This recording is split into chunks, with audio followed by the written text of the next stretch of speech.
Spirited talks and tales and stories, acts of gallant and sacrifice. My job is slightly more I'll not say tough, but it is slightly more boring and monotonous to explain what exactly are we expected to do and how we have actually evolved. At the onset, I must acknowledge and appreciate the welfare schemes which have been extended by the tri services under the government. The services which have been extended by government are time tested, they are dynamic, and they are technologically evolving. Now coming to the second point, I am grateful to the complete team to have considered me worthy enough to be part of this noble and great initiative. And with the framework which have been decided that we need to collate information, develop the knowledge domain, work on the health, and also align the requirements of students of or the youth toward the requirement of family welfare of the armed forces. I'm here to basically give you a framework of the ecosystem of the problem. How does it evolve? I'm going to give you the dynamics and probably what is the outcome finally would be. So when you look at welfare, welfare means the three important aspects of a state, that basically is health, happiness and prosperity. This is the end state what has been expected. So when it comes to welfare, this has already been provided by the services to us. So when we are trying to look at the problem or challenges here, how these three aspects need to be integrated together so that it could be delivered to our families. Army as such is a big family here. Now to work upon, I'll just divide the ecosystem into, on the one side we have got a unit, and in the center is the individual, and on to the right or his back end is his records. So the unit has got commanding officer who is actually responsible for the welfare of that individual or the member or the combatant, whatever we call it. Now this member has got dependents who are very well documented. So he has got parents, he has got his wife, so-called family in connotation of army, and has got children. Once he is serving, this is the setup. Once he retires, their left portion, that is unit, is being taken over by the Kendriya Sainik Board and Jila Sainik Board kind of organization. And at the farther end, we have got Directorate of Veterans in the tri-services. So that's how they slightly change in the ecosystem when he's serving and post his retirement. Now coming to the dynamics. The dynamics is where we are looking for a solution for an individual who is 10th or 12th pass. And he has got a similar family background, whose family is also, I'm talking here about the majority of the cases here. So the family has also got a similar kind of background. The settings are, again in majority, he is from a rural background.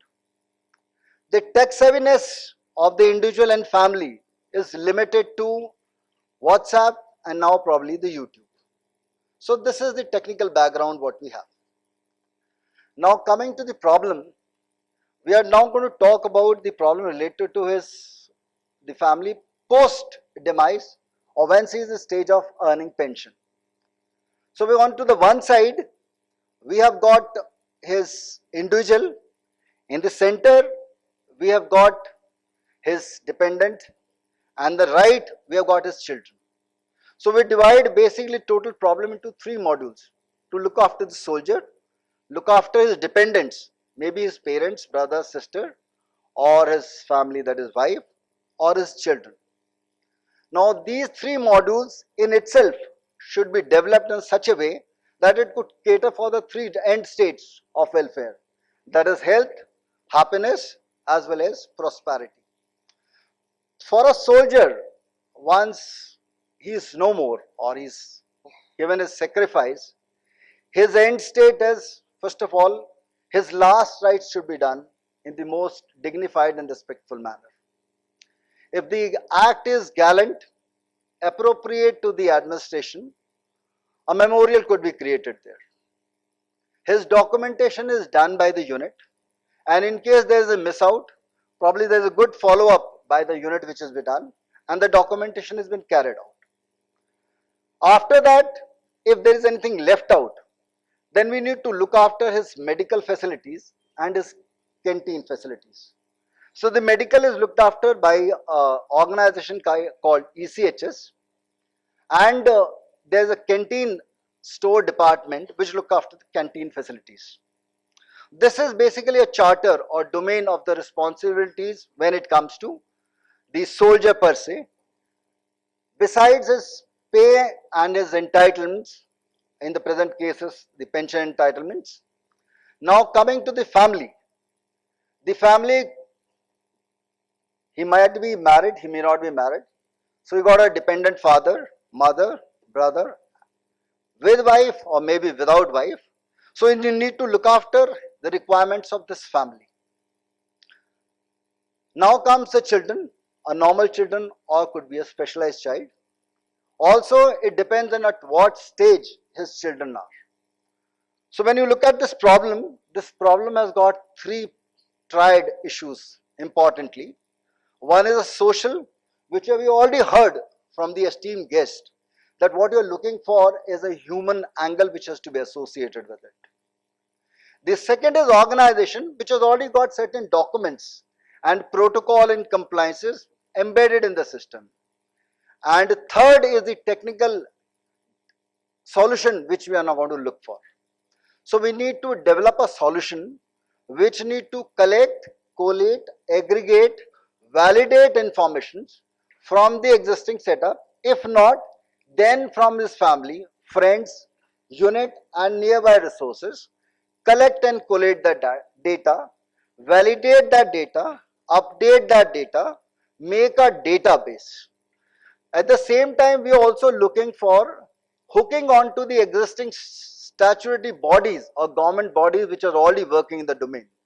So I just mentioned about the DAV or the Directorate of Veterans, right? We have got Jilla Sainik boards. We've got government establishments or portals like DigiLocker. We've got established setup of ECHS. We have got established setup of canteen. So when we are developing these solutions, we must consider that whatever is what is already established and with the data present in this, we need to share, seek and validate the information which is there with these institutions.